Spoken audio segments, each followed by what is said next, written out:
নমস্কার বন্ধুরা, আজকের ব্লগটি শুরু করছি। সন্ধেবেলায় বেশ শীত পড়েছে উড়িষ্যায়।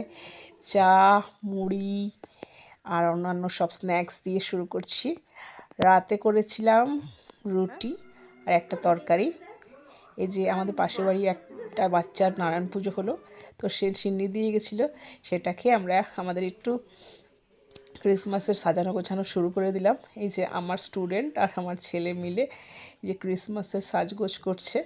খুব সুন্দর করে ওরা দুজনই মিশে সাজিয়েছিল। এইটুকু দুটো বাচ্চা খুব সুন্দর করে সাজিয়েছিল এটাকে, মানে লাইট টাইট দিয়ে। পরে আমি আপনাদের দেখাবো। তারপরে আজকে আমাদের হয়েছিল ক্রিসমাস উপলক্ষে এমনি ছোটো মাছের ঝোল আর চিকেন পকোড়া। ছোটো মাছটা অবশ্য আমরা করিনি, আমাদের পাশের বাড়ি দিয়েছিল। আমরা চিকেন পকোড়া করেছিলাম আর বড় মাছ করেছিলাম।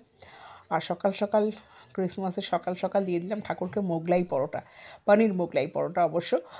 আর রাতে দিয়ে দিয়েছিলাম রুটি আর চিলি ফুলকপি। আর আজকে যেহেতু বৃহস্পতিবার ছিল, তাই ঠাকুরকেও ভালোভাবে পুজো দিয়ে দিলাম।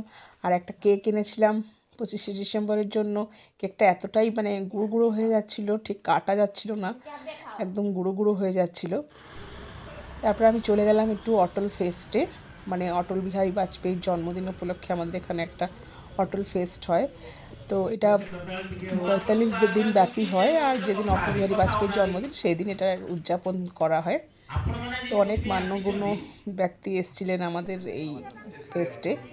ডাক্তারবাবু আমাদের যে উড়িষ্যার বিশিষ্ট বিশিষ্ট ডাক্তারেরা সব এসেছিলেন, আরও অনেক মান্যগণ্য ব্যক্তিরা সব এসেছিলেন। আর ওখানে অনেক রকম সম্বর্ধনাও দেওয়া হয়েছিল সবাইকে। তারপরে বাড়িতে এসে আমি একটু করলা আলু পোস্ত দিয়ে ভাত খেয়ে নিলাম। এভাবেই দিনটি কাটলো। যদি ভালো লেগে থাকে আপনারা লাইক করবেন, কমেন্ট করবেন, শেয়ার করবেন। ধন্যবাদ।